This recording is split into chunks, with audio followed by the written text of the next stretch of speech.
जी, अस्सलाम वालेकुम। आज का हमारा दूसरा ये 9th क्लास की केमिस्ट्री का पोस्टमार्टम सीरीज नंबर 2 है। लीजिए इसमें अब चैप्टर नंबर 5 है। Chapter number 5 is about energetics.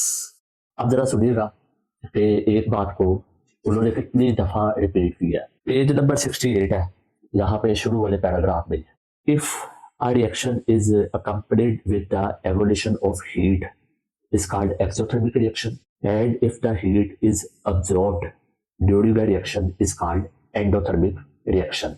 पहली दफा जिक्र हो गया। फिर आप नीचे आ जाइए सिस्टम और सराउंडिंग पे। when energy is transferred from surrounding to the system, the change is called endothermic and it has a positive sign। यानी कि अल्टीमेटली उन्होंने बताया कि जब पॉजिटिव साइन कब आता है, जब हीट एब्जॉर्ब हो रही हो सराउंडिंग से सिस्टम में। When energy is transferred from system to surrounding, जब सिस्टम से सराउंडिंग में हीट जा रही हो तो वो होता है एक्सोथर्मिक और वहां पे लगता है नेगेटिव साइन। यानी कि घूम घुमा के एक्सोथर्मिक और एंडोथर्मिक का ही जिक्र हुआ है। फिर उसके बाद आ जाए, दूसरी दफा जिक्र हो गया।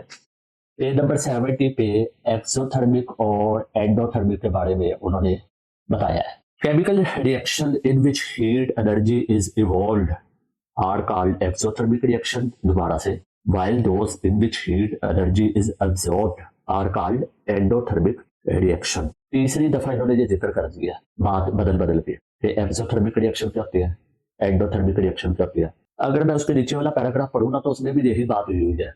बिल्कुल नीचे उन्होंने बताया हुआ है कि जब सिस्टम में से हीट निकल रही होती है वही बात है तो वो एक्सोथर्मिक है, जब सराउंडिंग से हीट आ रही होती है तो वो एंडोथर्मिक है।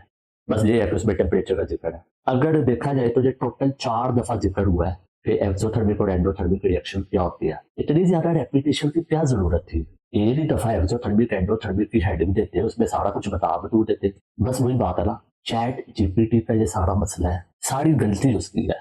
वो जो एंड पे आके पूछते हैं ना कि क्या आपको तफसील चाहिए, तो जो वो राइटर ने जो यस किया हुआ ना उससे सारा मसला क्रिएट हुआ है। अब जो बेचारा टीचर पहली दफा पढ़ा रहा होगा या जिन अकेडमीज में कोई इंटर का बच्चा उठा के उन्होंने रखा होगा, उनको तो ये बातें नहीं पता होगी कि ये क्या हो क्या रहा है उनके साथ। तो जो काफी देर से पढ़ा रहे हैं उनको पता है कि ये क्या इन्होंने बोंगिया मारी हुई है। एनी हो, हम ऐसे बताते रहेंगे, शायद ये आवाज कहीं ना कहीं पहुंच जाए और तब्दीली आ जाए। अपना ढेर सारा ख्याल रखिएगा। अल्लाह हाफिज।